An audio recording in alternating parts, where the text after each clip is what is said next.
हरिद्वार में कई ऐसे पुल आज भी इस्तेमाल हो रहे हैं जो अपनी तय मियाद पूरी कर चुके हैं। हालत जर्जर है, लेकिन भारी वाहनों की आवाजाही लगातार जारी है। न समय पर जांच, न सुरक्षा के इंतजाम। सवाल यही है, क्या प्रशासन किसी बड़े हादसे का इंतजार कर रहा है?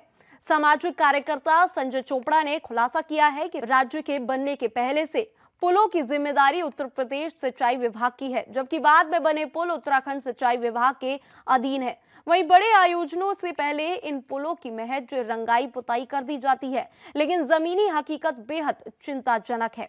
इस पर हरिद्वार के जिलाधिकारी मयूर दीक्षित ने संज्ञान लिया है। डीएम ने पुराने पुलों के निरीक्षण के आदेश भी दिए हैं और साथ ही साथ ओवरलोड वाहनों पर प्रतिबंध लगाते हुए उन्होंने कड़ी कार्रवाई की भी बात कही है। अब देखना होगा ये चेतावनी है या महज बयानबाजी।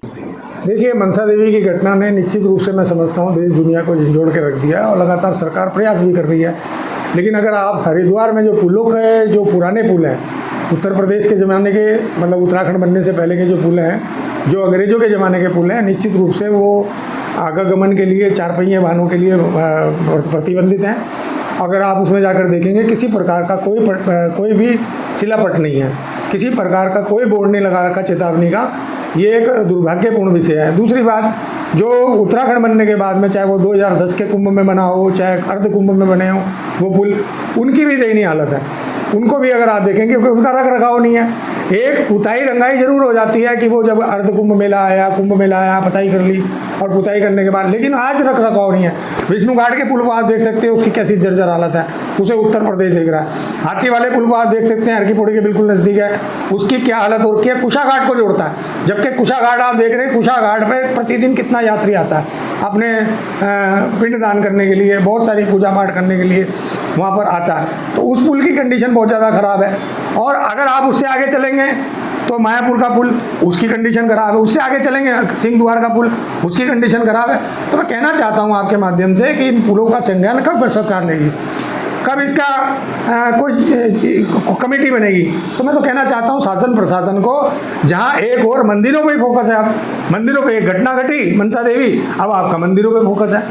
अरे कोई और काम भी कर लो, और जगह भी देख लो, और जगह भी देखो जहाँ तीर्थ यात्रियों का आवागमन ज़्यादा रहता है, कि वहाँ कोई कैजुअलिटी ना घट जाए, वहाँ कोई घटना ना घट जाए।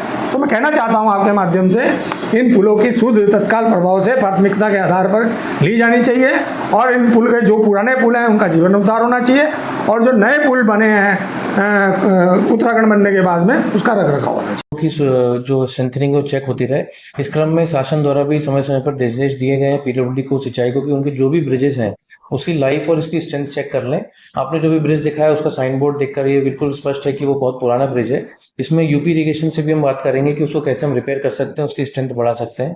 और भी अन्य ब्रिज हैं जनपद में जहाँ पे ऐसी शिकायत मिलती रहती है कि उस ब्रिज की जो स्ट्रेंथ है या फिर उसकी जो लाइफ है वो पूरी हो चुकी है और इसमें कोई लाइफ लॉस ना हो, प्रॉपर्टी लॉस ना हो। तो इसके लिए जरूरी है कि उन ब्रिजेस पर हम हैवी वाहन को रोकने के लिए या तो हाइट बैरियर्स लगा दें या उनकी स्ट्रेंथनिंग के लिए आगे प्रस्ताव भेजें।